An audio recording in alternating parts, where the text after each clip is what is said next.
వార్తలు ప్రేక్షకులకు నమస్కారం. దర్శి టీడీపీ అభ్యర్థి ఎంపికలో లుకలుకలు నెలకొనగా వైసీపీ వర్గీయుల్లో గెలుపు సులభతరమనే పక్కపక్కలు కనిపిస్తుండగా నేడు దర్శి నియోజకవర్గంలో అందరూ మూకుమ్మడిగా చర్చించుకునే ప్రత్యేక అంశమయ్యింది. దర్శికి సీటు ఇస్తే పోటీకి సిద్ధమంటున్న సుధీర్ బాబుకు సీటు కేటాయింపు స్పష్టంగా జరగకపోగా సీటు ఇచ్చాము పోటీ చేయండి కదిర్ని అధిష్టానం ఆదేశించిన పోటీకి కదిలి అడుగు ముందుకు వేయని విచిత్ర పరిస్థితి దర్శి చరిత్రలో అధిష్టానానికి ఏ అధికార పార్టీకి ఎన్నడూ ఎదురు కాని వింత పరిస్థితి నేడు మాత్రం కనిపిస్తుంది. 2004లో నారపశెట్టి పాపారావును అధిష్టానం ఎంపిక చేసి బీ ఫారం ఇచ్చి తీరా నామినేషన్ సమయానికి కదిరి బాబుకు దర్శి టికెట్టు నాటి సీఎం చంద్రబాబు కేటాయించిన వింత సంఘటన జరిగింది. అందరికీ దానివలన జరిగిన పరిణామం నేటికీ గుర్తుంది.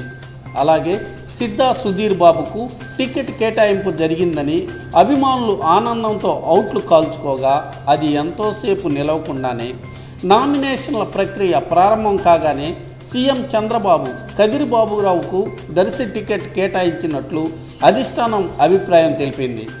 దర్శిలో పోటీ చేయనని బాబురావు చెబుతుండగా సుధీర్ బాబుకు టికెట్ ఇవ్వకపోతే పార్టీ నాయకులు రాజీనామాలు చేస్తామని బాహాంగటంగా ప్రకటించటం, కనిగిరి సీటు బాబురావుకు ఇవ్వకపోతే రాజీనామాలు చేస్తామనే చర్చ అందరూ గుసగుసలాడుకునేందుకు తావిచ్చింది.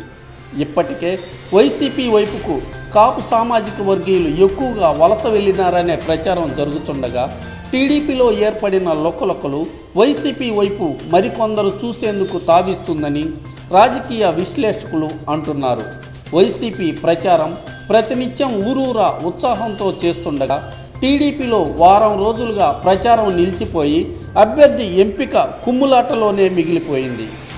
జరిగిపోయిన విలువైన కాలాన్ని వెనక్కి తేలేము కదా. టీడీపీ తరఫున నామినేషన్ వేసేదెవరో గెలుపు గుర్రం ఎలా ఎక్కగలుగుతారోనని పార్టీ శ్రేణులు విశ్లేషిస్తున్నారు. మొగుడు కొట్టినందుకు కాదు, తోడుకోడలు నవ్వినందుకు బాధగా ఉందన్నట్లుగా పార్టీ అభిమానులు కలత చెందుతున్నారు. టీడీపీలో ఏమవుతుందో చూడాల్సిందే మరి.